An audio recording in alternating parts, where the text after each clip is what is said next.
press conference today with heavy hearts and woeful thoughts. It was with deep sorrow that we learned about the missing chopper in Sarawak yesterday, carrying 6 people on board, 2 of whom are my personal and dear colleagues. As news unfold, we heard that a body of a woman was found at about 12 noon today.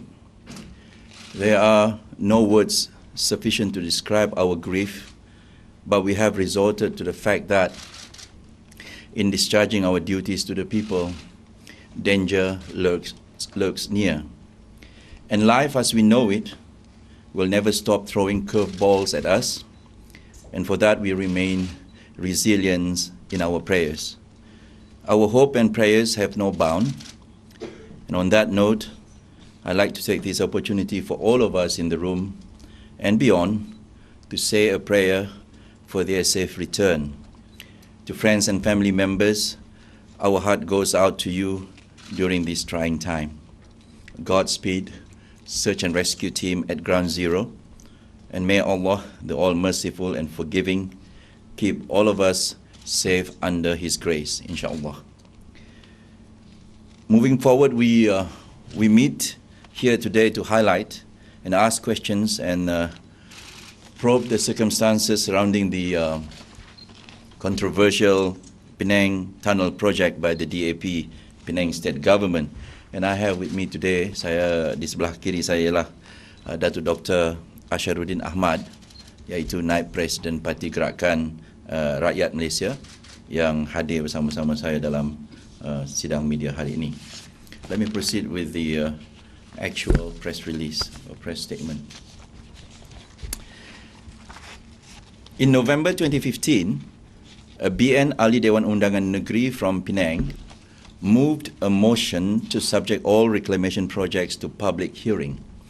However, 5 PKR aduns abstained from voting, while another one from DAP voted in favor of the motion.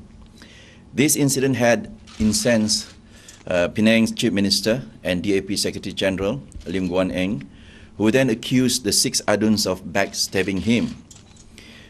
Consequently, in February 2016, DAP Penang State Government sacked 2 of the dissenting PKR aduns from being directors at Penang State companies. The duo were then replaced by 2 DAP members of Parliament from Negeri Sembilan and Selangor.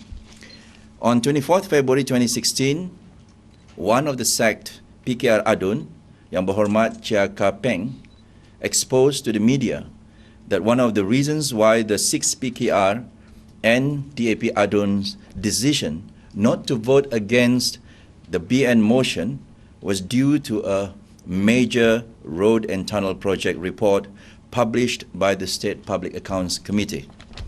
The report stated that the DAP Penang State Government had agreed to pay 138,971,572 ringgit and 61 cents for a feasibility report and design when the Penang Tunnel feasibility report and the required environmental impact assessment was not even completed. YB Chia added that many adun found it hard to justify such an enormous payment for a feasibility study. Based on our research and public announcements made by the DAP Penang State Government, we believe that the payment is part of the total sum amounting to 305 million, which has been allocated for feasibility studies, detailed design, and EIA report for the controversial Penang Tunnel and 3 associated road projects. We share the concern of the 6 dissenting aduns that 305 million ringgit is a high price to pay for what is essentially just paperwork and reports. In addition thereto, the necessity of the project remains doubtful when the traffic along the second Penang Bridge is still relatively low. We believe the amount of 305 million could be better utilized for the welfare of Penang people. 305 million is almost double the 176 million that the DAP Penang State Government had spent from the year 2009 to 2015 for their mass welfare programs for senior citizens, single mothers, people with special needs, students, housewives, newborns, and undergraduates. Double the amount. Moreover, the DAP Penang State Government had awarded Consortium Zenith BUCG to do these feasibility reports to determine if the project is feasible. CZBUCG is also the very same company that will be constructing the project itself if deemed feasible. Now, evidently, DAP Penang State Government has no understanding about the term conflict of interest. In fact, the first subcontractor company engaged by CZBUCG in 2013 to do the feasibility study was Astral Supreme Construction Sdn Bhd, who in August 2014 admitted that it had failed to complete the report. Now, further check at Registrar of Companies reveals that the controlling shareholder of Astral Supreme is also a substantial shareholder of CZBUCG, paving way to another conflict of interest. At the same time, the project was awarded in 2013. CZBUCG had said that it expected to complete the feasibility study by April 2014. Subsequently, after many delays, we are now informed that the completion of the feasibility study has been further delayed to an undisclosed date, giving indication that the completion of the entire project will be substantially delayed. There are now media reports suggesting that the entire project can only be completed earliest by the year 2025. A Bursa Malaysia filing by Ewin Berhad, dated 31st March 2015, confirms that the DAP Penang State Government made the first payment on 17 February 2015 in the form of prime seaside land. From the Bursa disclosure, Ewin's joint venture company had already purchased this land from CZBUCG. Further disclosures by Ewin Berhad shows two agreements dated 28 December 2015 and 15 January 2016 were already signed to purchase two other plots of prime seaside prime land near Gurney Drive from CZBUCG. Now, added together, these three agreements in total added together, these three agreements in total is to purchase 3.14 billion worth of land from CZBUG that the DAP Penang State Government has already given or will give as payment for the project, although the required feasibility studies have yet to be completed. It is understood that the full construction cost of 6.3 billion of the tunnel and the associated projects will be funded by the DAP Penang State Government through payment in kind of a fixed and identified 110 acres of prime beachfront land value at 2013. Come, joining me, Datuk T from MCA. Let me just repeat that again. Further disclosures by Ewin Berhad shows two agreements dated 28 December 2015 and 15 January 2016 were already signed to purchase two other plots of prime seaside land near Gurney Drive from CZBUCG. Added together, these three agreements in total is to purchase 3.14 billion worth of land from CZBUCG that the DAP Penang State Government has already given or will give as a payment for the project, although the required feasibility studies have yet to be completed. It is understood that the full construction cost of 6.3 billion will be funded by the DAP Penang State Government through payment in kind of a fixed and identified 110 acres of prime beachfront land valued at 2013 prices.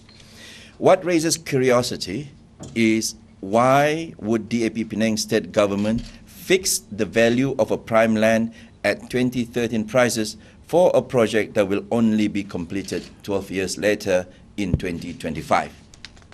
As prime Penang beachfront land is fast appreciating asset, this could mean the 110 acres would be worth double or triple its prices by 2025, meaning the project could end up costing the rakyat of Pulau Pinang up to 20 billion ringgit or more.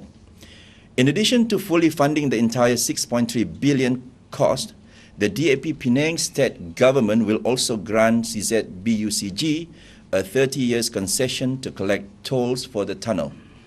Now, this is a huge departure from a standard concession agreement practice, where the concession company would fund the project and collect tolls to recover their investment. In other words, they use their own money and they will collect tolls to recover their investment. But in this case, it appears that the DAP Penang State Government will fund the entire construction cost through that land, as just mentioned, to allow the company to make construction profits and still reward them future profits from the toll collection concession agreement. Now, isn't toll roads against Pakatan Manifesto? Our continued exposures in Taman Manggis and the Chief Minister's underpriced bungalow at Jalan Pinhorn have thrown a spotlight on the numerous state land deals entered into by the DAP Penang State Government since took power in 2008, which total an approximately 40 billion or more. That is the value of the land transaction done by the Penang State Government under DAP since 2008, 40 billion ringgit or more. Therefore, we call on the DAP Penang State Government to clarify the followings. Number one, please explain why the total cost of various studies for the project, which is essentially mostly paperwork, could reach a staggering 305 million ringgit. Number two, was the award of these studies based on open tender? If in the affirmative, please explain why was the initial feasibility study awarded to a related party who did not appoint necessary consultants or expertise to complete the job and had to subsequently give up. Number three, why was the private company already paid an advance payment of 139 million ringgit even though the studies have yet to be completed? Number four, if the feasibility study is unfavorable, can the DAP Penang State Government recover any of the 139 million already paid to the company? Number five, was the private company penalized for failure to adhere to the agreed project timeline? Number six, despite agreeing to pay the full cost of the construction, why did the DAP Penang State Government agree to give a further 30 years toll concession to the company? And number seven, why did the DAP Penang State Government agree to pay using 110 acres of prime seaside land valued at 6.3 billion in 2013 for a project that may only be completed in 2025 at the earliest, given that this pre-identified land could be worth double or triple, more than double and triple in 2025. So does this mean, the question is, does this mean that the true cost of the project to the Penang Rakyat could be tripled and could reach 20 billion ringgit? Now, these are the questions that I like to ask the state government of Penang. These are pertinent questions that are relevant to the interests of the people in Penang. As we have mentioned earlier on, there are several issues here. First of all, it's very awkward that the company is given the concession, toll collection concession, when the Penang State Government itself is funding the project, not from the internal fund of the company that building the tunnel. Number two, of course, why are we pricing the land at 2013 prices and not taking into consideration that the project will only be completed the earliest by 2025? I doubt so. It will probably be delayed. So why are we fixing the value of the land, prime land in Penang at 2013 prices? So these are some of the questions that we like to ask Lim Guan Eng. Now remember, this issue is not a new issue. As I mentioned earlier on, it was brought by the aduns of PKR and DAP, 5 of them, 6 of them, and they abstained and showed clear indication that they did not agree with what Lim Guan Eng did as a Chief Minister in the case of this project. Okay, any questions? Kalau kita tengok sejarah kes ni, kita bukanlah orang yang pertama, saya bukanlah orang yang pertama membangkitkan isu ini. Isu ini dibangkitkan dalam Dewan Undangan Negeri Pulau Pinang, dan oleh kerana 6 ahli yang berhormat daripada Pakatan Rakyat pada waktu itu menentang ataupun menyokong, kalaupun tidak menyokong, tidak menentang usul yang dibawa oleh Barisan Nasional dalam Dewan Undangan Negeri Pulau Pinang untuk meminta mana-mana projek di Pulau Pinang yang memerlukan reclamation dan sebagainya ini dibawa kepada pendengaran awam. Bila kerajaan Pulau Pinang mengatakan mereka tidak bersetuju, itu sudah memberi satu signal kepada kita bahawa Ketua Menteri Pulau Pinang tidak mengikut apa yang selalu war-warkan, iaitu CAT, Competency, Accountability and Transparency. Jadi, apa salahnya kalau projek-projek reclamation yang dibuat di Pulau Pinang yang menjadi kebanggaan orang Pulau Pinang, the environment dan sebagainya itu dibawa kepada pendengaran awam. Dan kenapa ini bukan saja reaksi Ketua Menteri pada waktu itu tidak bersetuju dengan 6 dan mengkritik mereka sebagai menikam belakang, tetapi Yang Amat Berhormat Lim Guan Eng sanggup memberhentikan kerja 2 YB PKR, YB Pakatan Rakyat daripada jawatan mereka, memecat mereka sebagai tanda amaran kepada mana-mana pihak yang ingin membawa isu ini ke pengetahuan orang ramai. Jadi tindakan begini tidaklah begitu bijak on behalf bagi pihak Yang Amat Berhormat Ketua Menteri Pulau Pinang.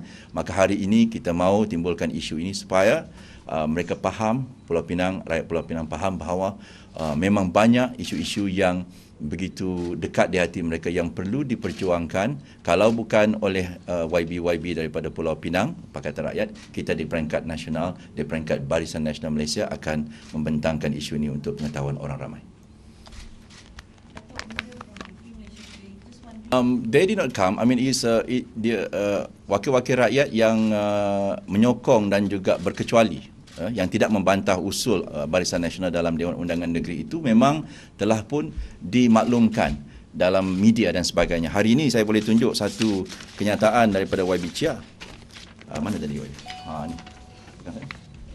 If you look at this, kita boleh tengok bagaimana YB PKR Kebun Bunga Assemblyman, YB Chia Kapeng telah mengatakan, I did not backstab Guan Eng, dia kata. Bila dia dituduh menikam dari belakang, malah dia bagi tahu kenapa dia bersetuju ataupun tidak membantah usul yang dibawa oleh Barisan Nasional di Dewan Undangan Negeri Pulau Pinang. Beliau mengatakan bahawa ini ada berkenaan dengan tunnel projek itu. Mereka risau dengan pembayaran 139 juta ringgit itu, dan PAC, Public Accounts Committee Negeri Pulau Pinang juga mengatakan dalam laporan mereka bahawa mereka tidak berpuas hati dengan pembayaran tersebut. Maka wakil-wakil rakyat ini mengatakan mereka bersetuju dengan usul Barisan Nasional untuk membawa mana-mana projek yang memerlukan tambakan laut untuk dibawa kepada pendengaran awam supaya kepentingan rakyat dapat dikekalkan. Bila Datuk mahu PM jawab soalan-soalan yang dikemukakan? Saya tak naklah minum kopi dengan dia kalau boleh. Kalau boleh jawab dalam masa yang terdekat. Dan ini saya banyak soalan. Jadi kita nak bawa soalan ini supaya rakyat Pulau Pinang memahami. Kerana kalau kita lihat respon daripada Ketua Menteri terhadap 6 wakil rakyat mereka itu agak janggal dan agak kontroversi. Pertamanya, dia menuduh 6 wakil rakyat ini menikam dia daripada belakang Yang keduanya, dia sanggup untuk memecat mereka daripada jawatan mereka. Bermakna something is fishy somehow. That's a diversion. Sepatutnya dia sebagai ketua menteri perlu menjelaskan kepada rakyat secara publik seperti mana-mana ketua menteri, menteri besar atau perdana menteri terhadap isu yang dibawa oleh mana-mana pihak. Tapi kita mempunyai ketua menteri Pulau Pinang yang cukup luar daripada biasa. Ya. Ya. Dan yang terakhirlah poin saya, kalau tidak ada soalan. Saya rasa Ketua Menteri Pulau Pinang perlu faham bahawa sebelum beliau menjadi Ketua Menteri Pulau Pinang, dan beliau pun bukan orang Pulau Pinang, ya, rakyat Pulau Pinang adalah satu kumpulan penduduk Malaysia ni yang dari dulu memang begitu passionate about environmental issue.